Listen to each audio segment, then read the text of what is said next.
A woman who'd been dead for 3 days suddenly climbed out of her coffin. The people around her fled in an instant, all thinking they'd encountered a zombie. Little did they know, the woman who'd woken up was no longer the original her. A year earlier, when the woman had gone to a temple to pray for her lover, she'd accidentally been caught by an evil spirit. In life, this spirit had been a dancer loved by everyone, but she'd been betrayed by her lover and died a tragic death in the temple. Consumed by overwhelming resentment at the time of her death, she turned into a ghost. For the next 10 years, she'd lingered in the temple, preying exclusively on men who betrayed their wives. Yet when she met this woman, she'd decided to spare her because the ghost thought the woman looked exactly like her younger self. After hearing the ghost's story, the woman felt deep sympathy for her. Every night afterward, she'd come to the temple to chat with the ghost. Over half a year, the two had even become best friends. But 6 months later, the woman had to move away, so she went to bid the ghost farewell. She'd thought they'd never meet again until half a year later, when her soul returned to the dilapidated temple. The ghost, seeing her soul covered in wounds, felt intense pity. She hurried to ask what had happened, but the woman only lifted her blood-stained hands and begged the ghost to enter her body and avenge her. Before the ghost could ask for more details, the woman's soul vanished. Furious, the ghost decided to inhabit the woman's body to find the killer and uncover the truth. When she saw the words the woman had carved inside the coffin, the ghost finally learned everything.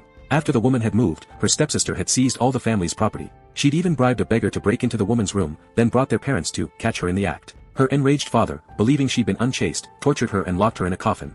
No matter how the woman explained, her father had decided to bury her alive. Knowing she was doomed, the woman had used her own blood to make a pact, allowing the ghost to enter her body smoothly and avenge her. Now that she knew the whole truth, the ghost was determined to get revenge for the woman. Unbeknownst to her, a passing general had witnessed her resurrection. But before he could step forward to investigate, his subordinate delivered terrible news. The general was the woman's lover. For years, he'd been searching for her. He'd finally learned her new address from the family's steward. At that moment, the woman's family was still celebrating her death only for the woman, possessed by the ghost, to appear at the door the next second. The whole family froze in terror.